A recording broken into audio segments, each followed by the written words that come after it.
ଜହ୍ନ ଯେବେ ଉଇଁ ସକାଳ ଯାଏ ସନ୍ଧ୍ୟା ହୁଏ, ଦିବସ ଯାଏ ହୁଏ ରାତି। ହେଲେ ସେ ଆକାଶ ଥାଏ, ସେ ପୃଥିବୀ ଥାଏ। କିନ୍ତୁ ସୂରୁଜ ମା କୋଳରେ ବିଶ୍ରାମିବା ପରେ ଜହ୍ନ ହୁଏ ଆକାଶ ଛାତିରେ। କିନ୍ତୁ ସୂରୁଜ ମା କୋଳରେ ବିଶ୍ରାମିବା ପରେ ଜହ୍ନ ହୁଏ ଆକାଶ ଛାତିରେ, ପୃଥିବୀ ସ୍ଥିତିରେ।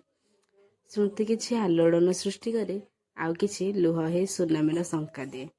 ହୃଦୟର ବେଳାଭୂମି ପରେ ଝିଙ୍କାରି ଯେବେ ଝିଞ୍ଜି ଶବ୍ଦ କରେ, ମନେ ପଡ଼େ ଭୋଦ ମାସର ରାତି 12 ଅଗଷ୍ଟ 14 କଥା। କିଛି କଥା ସୁପ୍ତ ଚେତନାକୁ ଜାଗ୍ରତ କରେ, ଆଉ କିଛି ପାଣିକୁ ରକ୍ତ ଭଳି ଗରମ କରେ। ଜହ୍ନ ଯେବେ ହୁଏ, ଏସବୁ ଭାରି ପାଖରେ ଅନୁଭୂତ ହୁଏ।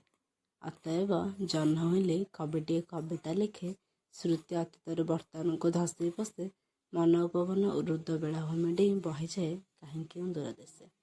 ଅତଏବ ଜହ୍ନ ହୁଇଲେ କବିଟିଏ କବିତା ଲେଖେ, ସ୍ମୃତି ଅତୀତରୁ ବର୍ତ୍ତମାନକୁ ଧସି ପଶେ, ମନ ଉପବନ ରୁଦ୍ଧ ବେଳାଭୂମି ଡେଇଁ ବହିଯାଏ କାହିଁ କେଉଁ ଦୂର ଦେଶେ।